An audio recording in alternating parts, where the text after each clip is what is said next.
ጥር 21 ቀን 2018 ዓ.ም በፌዴራል ኃይሎችና ህወሓት ታጣቂዎች መካከል ግጭት መቀስቀሱ ተሰማ።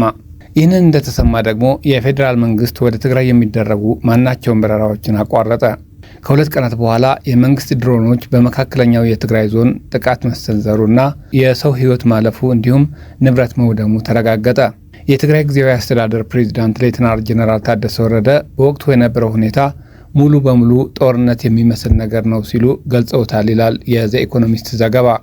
በዚህ ወር መጨረሻ ላይ የታየው አዲሱ ውጥረት ኢትዮጵያ ዳግም ወደ እርስ በርስ ጦርነት ትገባለች የሚለውን ስጋት ይበልጥ አባብሶታል። ሰላም ጤና ይስጥልን የቻናላችን ተከታታዮች፣ የዛሬው ዝግጅታችን ተነባቢው ዘ ኢኮኖሚስት ኢትዮጵያ ወደ ጦርነት ከምንጊዜውም በላይ ተቀርባለች በሚል ያወጣው ዘገባ በዝርዝር እንመለከታለን። ቻናላችንን ሰብስክራይብ በማድረግ እስከ ዝግጅታችን ፍጻሜ እንድትከታተሉን ጋበዝን። በትግራይ ክልል የታየው አዲስ ውጥረት ወደ ሰፊ ቀጠናዊ ግጭት ሊያመራ ይችላል የሚል ስጋት በማሳደሩ ኢትዮጵያ ወደ ሌላ አስከፊ ጦርነት እየተቃረበች መሆኑን ዘ ኢኮኖሚስት መጽሔት በዚህ ሳምንት እትሙ ዘግቧል። እንደ ዘገባው ከሆነ ባለፈው አንድ ዓመት ውስጥ የትግራይ ክልል ነዋሪዎች በገንዘብ እጥረት፣ በገበያ መመናመን፣ በከፍተኛ ዋጋ ንረትና በተደጋጋሚ የጭንቀት ጊዜያትን አሳልፈዋል። እያንዳንዱ ክስተት በመቶ ሺዎች የሚቆጠሩ ሰዎች ያለቁበትን ጦርነት ትዝታ የሚቀሰቅስ ሆኖባቸዋል ይላል ዘገባው። እንዲሁም በጥር ወር መጨረሻ ላይ የታየው አዲስ ውጥረት ደግሞ ዳግም ጦርነት ይነሳል የሚል ስጋት ይበልጥ አባብሶባቸዋል።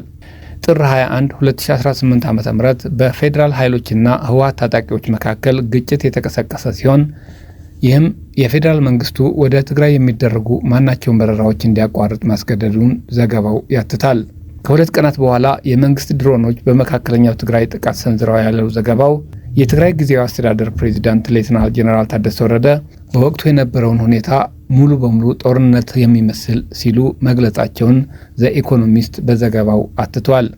ዘ ኢኮኖሚስት ከቀናት በኋላ አፋጣኙ ውጥረቱ የረገበ ይመስላል ያለ ሲሆን ሌተናል ጄኔራል ታደሰ ወረደ በእሳቸው አስተዳደር ስር ያሉ ኃይሎች ቀደም ብለው ከገቡባቸው አንዳንድ አካባቢዎች መውጣታቸውን ገልጸው አለመግባባቶች በውይይት ሊፈቱ እንደሚችሉ መግለጻቸውን ጠቅሰዋል።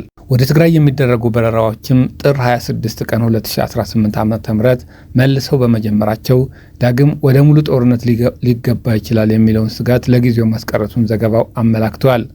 ይሁን እንጂ ዘ ኢኮኖሚስት ዳግም ግጭት የመነሳት ዕድሉ አሁንም ከፍተኛ መሆኑን አስጠንቅቀዋል። ጠቅላይ ሚኒስትር አብይ አህመድ ጥር 26 ቀን በፓርላማ ባደረጉት ንግግር ህወሓትን ኢትዮጵያን ለማፍረስ የሚፈልጉ ከሃዲዎች ሲሉ ከሰዋል። መጽሔቱ የጠቀሳቸው አንድ የህወሓት ባለስልጣን በበኩላቸው የኢትዮጵያ መከላከያ ሰራዊት በሙሉ ኃይሉ እየተንቀሳቀሰ መሆኑን ገልጸው ፖለቲካዊ ትዕግስት ካልተደረገ በስተቀር ሌላ ጦርነት አስከፊ መዘዝ ሊያስከትል እንደሚችል አስጠንቅቀዋል። መጽሔቱ የአሁኑ ቀውስ መንስኤው በቀድሞ ጦርነት ያልተፈቱ ጉዳዮች እንደሆኑ ያብራራል። ጠቅላይ ሚኒስትር አብይ በ2010 ዓ.ም ወደ ስልጣን ከመጡ በኋላ የአማራ ክልል ሚሊሻዎችን ጨምሮ ህወሓትን የሚቃወሙ ኃይሎች አቀናጅተው ነበር ያለው ዘገባው ከ2013 እስከ 2015 ዓ.ም በነበረው ጦርነት ወቅት የአማራ ኃይሎች የምዕራብ ትግራይን መቆጣጠራቸውን ጠቅሰዋል።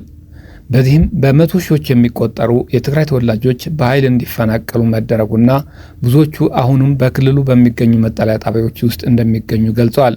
ምንም እንኳን የ2015ቱ የፕሪቶሪያ የሰላም ስምምነት ተፈናቃዮች ወደ ቀያቸው እንዲመለሱና አወዛጋቢ በሆኑ ግዛቶች ላይ ውሳኔ እንዲሰጥ ተጨማሪ ድርድሮች እንዲደረጉ ቢደነግግም የታየው መሻሻል ግን አነስተኛ መሆኑን አክለዋል።